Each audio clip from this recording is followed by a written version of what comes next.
เขามาเบิ่งเขาหน้าในมานี่ทักทายยามมื้อเช้ากับบรรยากาศครึ้มฟ้าครึ้มฝนเรียกว่าแต่เช้าออกมาแต่เช้ามานี่ออกมาตากอากาศสดๆเลยออกมาให้หน้าแล้วก็มีแห้งใจหายใจเต็มปอดพี่น้องเอ้ยตอนเช้าตอนแรงต้องรอให้รอหน้าโอ้ยเป็นอย่างน้อกัดเข่านี่มึงนี่หอยบ่คือกัดแต่น้อยแท้อันนี้หากออกมานี่ก็กัดเบิดแล้วนี่ผู้นองอยู่นี่ได้เท่ๆน้ำกับบุมี่นี่เขาหน้าว่านเขาหน้าว่านพี่น้องเอ้ยหน้าในนี่ก็โอ้ยสมปรารถนาบ่มีหอนหญ้าฮอดเลยมีแต่เขาทั้งนั้นบางบอนบางนั่นเพิ่นก็เด้อเฮ็ดก็ต่างกันบางบอนเนาะที่เพิ่นถ่ายลงก็มีแต่หญ้าอันนี้มีแต่เขาอันนี้บ่มีหญ้ามันไงเฮ็ดสองบอนปีนี้อันนี้นี่คือหน้าในเป็นเขาเจ้ามีแต่เขาเนาะบ่ได้มีหญ้าเด้อนี่โอ้ยสวยเยอะเขาทั้งนั้นเฮ็ดตามสูตรเฮ็ดตามสูตรถูกสูตรมัน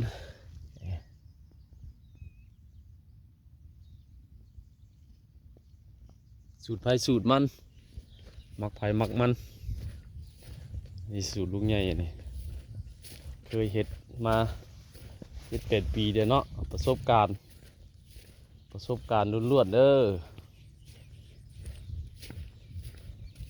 เฮ็ดปีใดก็บ่เคยว่าสิมีหญ้าเด้อพี่น้องเอ้ยบ่เชื่อมาเบิ่งเอาเด้อนี่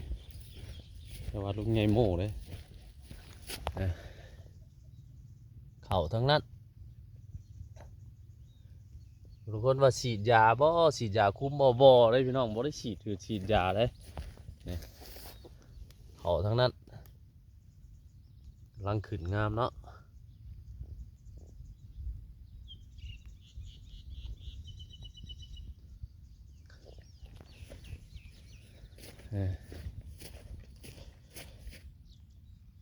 ต่างแต่ว่ามีอย่างกัดไปซื้อเลยหอยเซอรี่เด้อกัดอันนี้หน้าเพิ่นอันนี้นี่สูตรไปสูตรมันนี่มาเบิ่งเด้อสิเปรียบเทียบให้เบิ่งเลยเนาะนี่หน้าลูกใหญ่ตัวนี้เทียบให้เบิ่งนี่หน้าลูกใหญ่นี่มีหญ้าบ่มีพี่น้องมีแต่ต้นเขามีแต่ต้นเขาทั้งนั้นเนาะแต่ต้นเขาทั้งนั้นนี่หน้าวานเป็นให้หน้าโนนอันนี้ไผสิว่าหน้าโนนเฮ็ดบ่ได้เด้อนี่หน้าโนนด้วยแหละนี่นะยังไงเฮ็ดหน้าวานหน้าโนนภาคนี้นะเป็นหน้ารองเลยหน้าโนนตัวนี้ขามมาตัวนี้เป็นหน้าเพิ่นน่ะนี่หน้าเพิ่นเป็นหน้าใกล้แดนติดแดนกันเนาะความแตกต่างมาเบิ่งเปรียบเทียบกันเลยพี่น้องอันนี้ของเพิ่นนี่อันนี้ของหน้าลูกใหญ่นี่บางคนบอกว่าคือบ่มีหยังนี่แหละมักไผ่มักมันแล้วก็สูตรไผ่สูตรมันเนาะ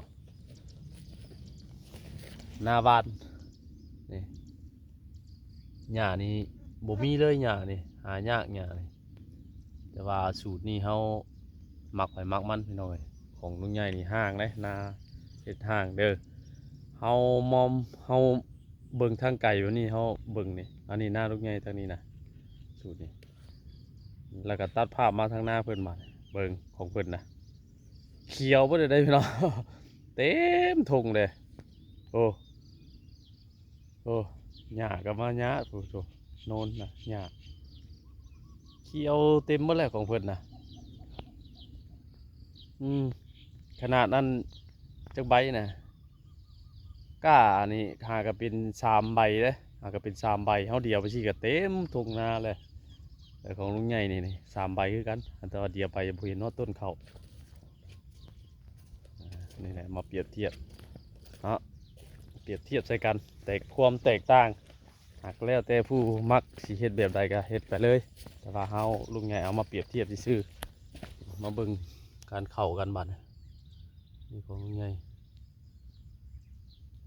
นี่มีหญ้าบ่มีพี่น้องเอ้ยนี่บ่มีต้นหญ้าอันนี้คือการเปรียบเทียบซื่อๆเนาะแต่ว่ามันก็มักสูตรไปสูตรมันนั่นแหละใครจะเฮ็ดแบบใดก็เฮ็ดเอาประสบการณ์ล้วนๆพี่น้องการเฮ็ดไร่เฮ็ดนานี่ว่าเฮาเป็นลูกชาวนาอยู่แล้วเฮาเป็นลูกชาวไร่ชาวนาอยู่แล้วนี่ยังนี่ไผว่านาโนนเฮ็ดบ่ได้ลงใหญ่ก็มาเฮ็ดปีนี้ได้นี่ปีแต่เก่าก็เฮ็ดแต่นาทางรองพุ่นเนาะให้ใหญ่อะ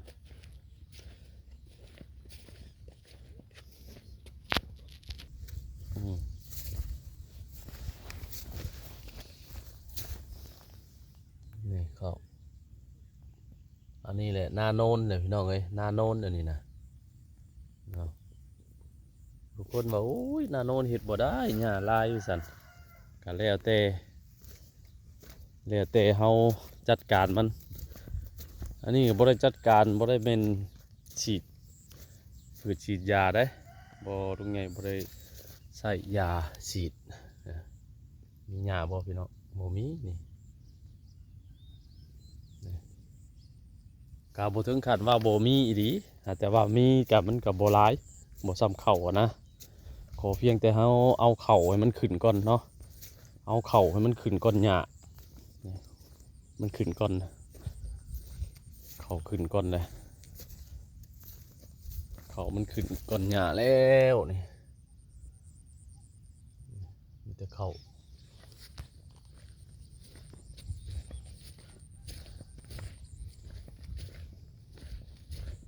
เขาบ่ได้ให้หญ้าขึ้นก่อนเขา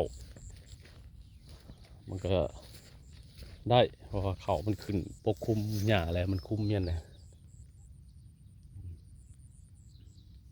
เขาทั้งนั้นบ่เห็นหญ้าเด้อ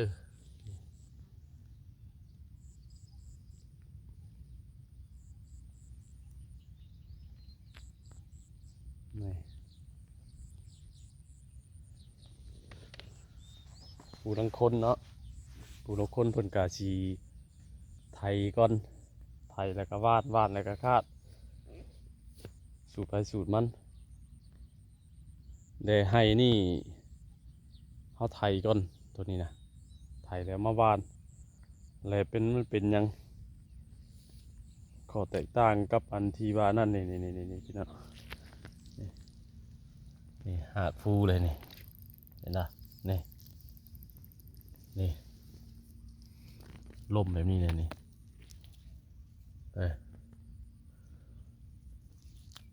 บอกคือลุงใหญ่เห็ดอยู่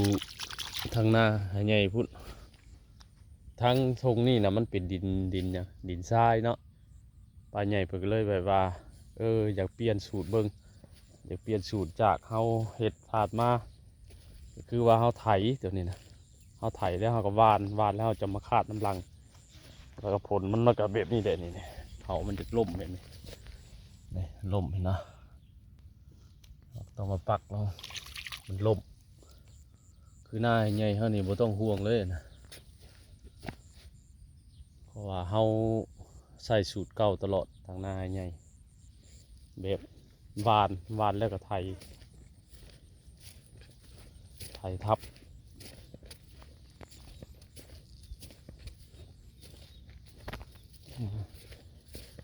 ถ่ายทำมาซะล้วนๆมาเนี่ยมีอย่างเปลือปนมาหาเอาไม้เมื่อเห็ดต้นเห็ดลีก่อนพี่น้องเลยมาแล้วก็เลยเลาะให้เลาะหน้าคือเก้าเนาะตอนเช้าปกติก็จะได้เลาะแต่ทางให้ใหญ่พุ่นเพราะว่าทางให้ใหญ่พุ่นมันมีผลกระทบเกี่ยวกับหอยเซอรี่เนาะหอยเซอรี่หลายทั้งนั้นเราต้องเลาะตอนเช้าตอนแรงตอนเช้าตอนแรงเพื่อจัดการหอยเซอรี่ออกทางนี้แล้วหอยเซอรี่บ่ค่อยมีเนาะ แต่ว่าเพิ่นว่ามันพวกเฮ็ดทางนี้เนี่ยมันสิมีผลกระทบกับหญ้าเนาะแต่ว่าลุงใหญ่มาเฮ็ดปีนี้นี่แหละบ่มีหญ้าไปซอยอยู่เด้อพี่น้องนี่เข้าทางนั้นนี่เข้าว่าตัวนี้หากะวางมือหากะเฮ็ดแล้ว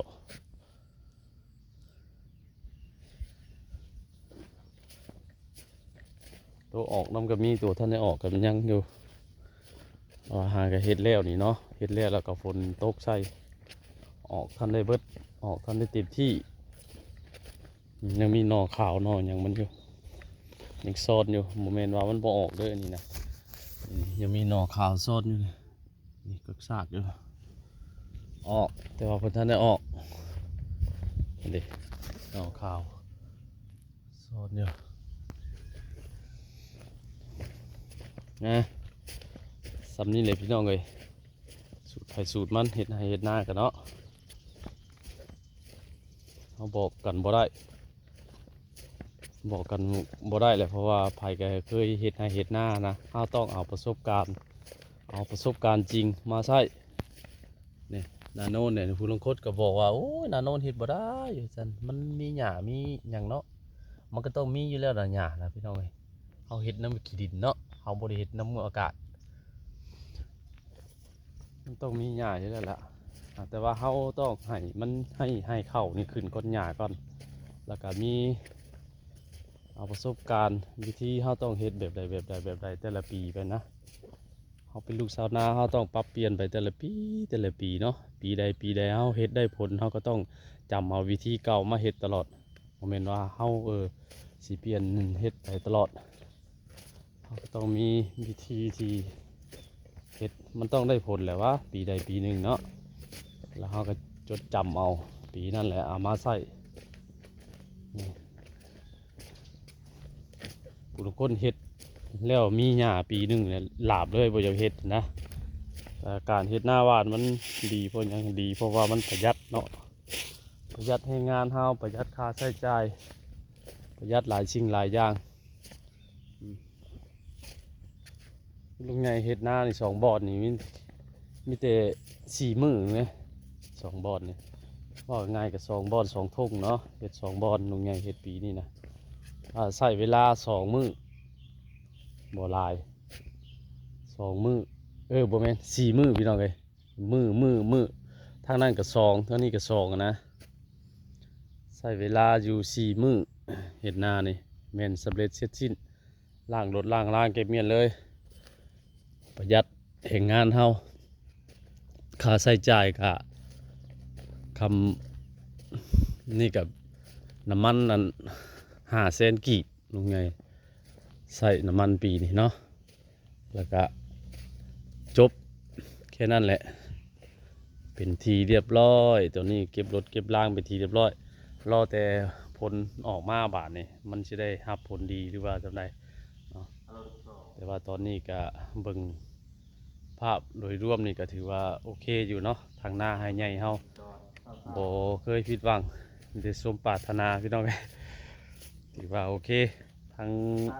งทงนั่นแล้วก็ทงนี้พวกเขาที่ว่าพึงพอใจไปสั้นๆเนาะแต่ละปีเนาะเพราะว่าเขาเอาประสบการณ์เก่าเขาเอาวิธีเก่ามาใส่โดยตลอดนะมันก็เลยโอเคนะสีประมาณนี้เลยพี่น้องเลยบ่ได้มีเวียกมีงานบ่ได้มีอย่างเนาะมีแต่มาถ่ายทำธรรมชาติบรรยากาศให้ FC ได้เบิ่งโอเคพี่น้องมาตัดไม้ก่อนมาเอาไม้ไปบ้านเมื่อเฮ็ดต้นเฮ็ดรี่บัดนี้หลังจากที่ว่าเสร็จสิ้นกับเวียกงานให้หน้าแล้วก็สิมาเอาไม้มากะเกียมเฮ็ดต้นเฮ็ดรี่กินปูกินปลาต่อเลยบัดนี้เพราะว่าเราเคยกินในนั้นเนาะโอเค